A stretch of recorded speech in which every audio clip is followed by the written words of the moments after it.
महत्व अक्षय तृतीया है। यह दिन का इतना अच्छा महत्व है, सोने का खरीदना भी अति शुभ माना गया है। बाबा, अक्षय तृतीया कब मनाया जाएगा और इस दिन लोग सोना की कब खरीदारी कर सकते हैं, क्या शुभ मुहूर्त है? सबसे पहले कि अक्षय तृतीया इस वर्ष 10 मई 2024 को मनाया जाएगा।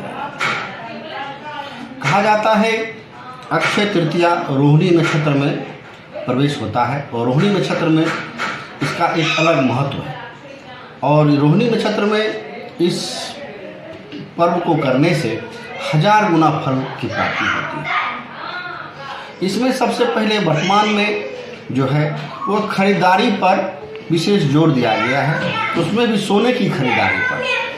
कहा जाता है कि अक्षय तृतीया में लोग सोने की खरीदारी करें तो बहुत अच्छी बात है। जिस प्रकार हम लोग धनतेरस के दिन सोने की खरीदारी करते हैं क्योंकि उस दिन माता लक्ष्मी का दिन माना जाता है, उसी प्रकार अक्षय तृतीया में यह भगवान विष्णु का दिन माना जाता है और अर्धांगिनी है माता लक्ष्मी भगवान विष्णु के, तो नाम ही है अक्षय, जिसका कोई सीमा नहीं है।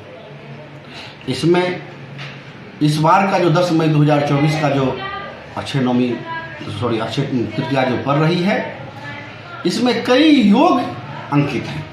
गजकेसरी योग, शुकर्मा योग, शशि योग, ये तीनों योग जो है बहुत ही अत्यंत शुभ फलदायक माना जाता है ज्योतिष शास्त्र के मुताबिक। इस योग का प्रारंभ सुबह से ही शुरू हो जाती है। जहाँ तक खरीदारी की बात है तो 5 बजे सुबह तो कोई दुकान खुलती नहीं है, दुकान जब भी खुलेगी 9 बजे 10 बजे के बाद ही खुलेगी।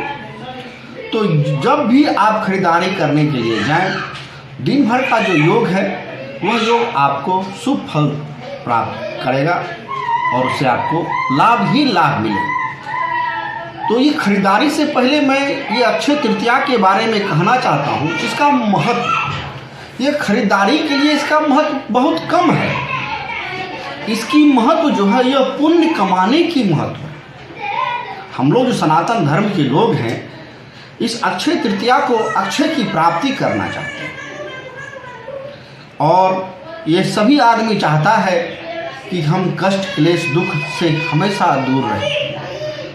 तो यह कैसे संभव है? बिना धर्म के ये संभव नहीं है। जब तक आप धर्म नहीं कीजिएगा तब तक हमारा कष्ट क्लेश दुख समाप्त नहीं है। तो धर्म के लिए समय चाहिए, धर्म के लिए कैसा मुहूर्त चाहिए, जो धर्म अगर हम करें उस धर्म का 1000 गुना फल हमको मिले। तो ये अक्षय तृतीया के दिन भगवान विष्णु और लक्ष्मी की आराधना की जाती है। एक चीज़ और है, इसी अक्षय तृतीया के दिन परशुराम जयंती भी मनाया जाता है। भगवान परशुराम भगवान विष्णु के 6ठे अवतार हैं और इस दिन हम लोग परशुराम जयंती जो मनाते हैं बहुत ही धूमधाम से मनाते हैं। भगवान परशुराम इस धरती को मेंटेन किया। लोग कहते हैं नरसंहार किए, जी नहीं, वो नरसंहार नहीं किया। जो अत्याचारी थे, जो इस धरती को कोलाहल में मचा दिए थे इस धरती पर, उसको मेंटेन करने के लिए कहा था जब जब धर्म की हानि होगी तब तक विधाता जन्म लेंगे यहाँ।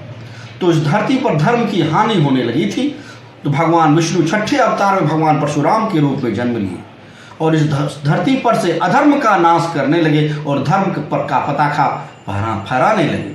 इसलिए आज हम लोग परशुराम जी का जयंती अक्षय तृतीया के दिन मनाते हैं।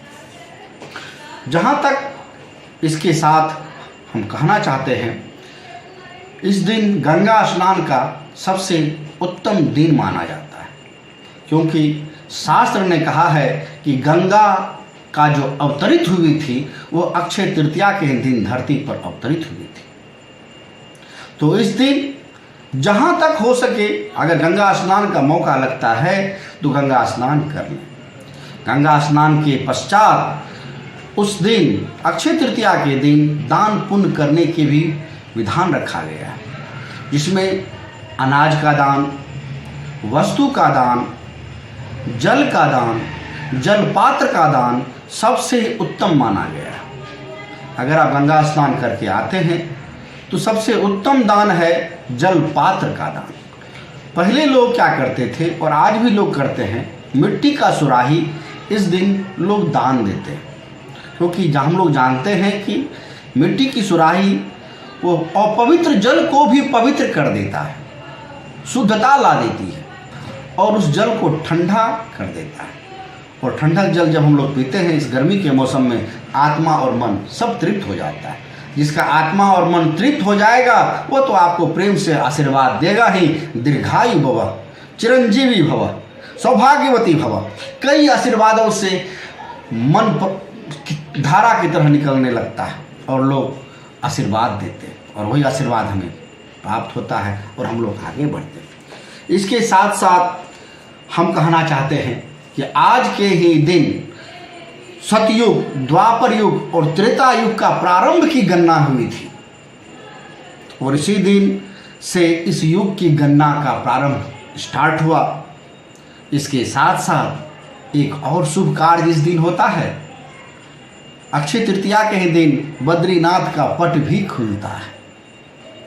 तो हम सभी लोग उस अक्षय तृतीया के दिन भगवान बद्रीनाथ का यहीं से सुमिरन करेंगे कि प्रभु हमारे परिवार पर अपना विशेष कृपा रखना, हमारे समाज पर विशेष कृपा रखना, हमारे समाज के बंधु बांधव पर विशेष कृपा रखना, हमारे देश पर कृपा रखना, इस विश्व की शांति को बनाए रखना।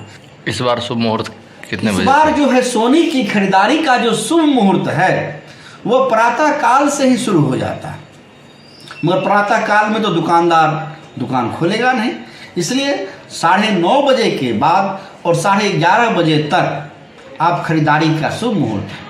उसके बाद 12:30 बजे से लेकर के 2 बजे दोपहर तक मुहूर्त है। इसके बाद सबसे लास्ट का जो मुहूर्त है वह संध्या 5:30 बजे से लेकर के रात्रि 9:30-10 बजे तक आप खरीदारी कर सकते हैं। तो सोने की खरीदारी आज के दिन बहुत ही शुभ माना जाता है और इसी दिन आप खरीदारी के साथ साथ शुभ कार्य भी करें, अन्न का दान करें, पंखा का दान करें, वस्तु का दान करें। इसके साथ आप जो पात्र है, सुराही जैसे हमने कहा, उसका दान कीजिए, सत्तू का दान कीजिए, दूध दही अनाज का दान कीजिए, तो 1000 गुना फल आपको मिलेगा। परिचय बताएं। मेरा नाम पंडित मनोत्पल झा, ज्योतिषी, महाराज जी हाथी।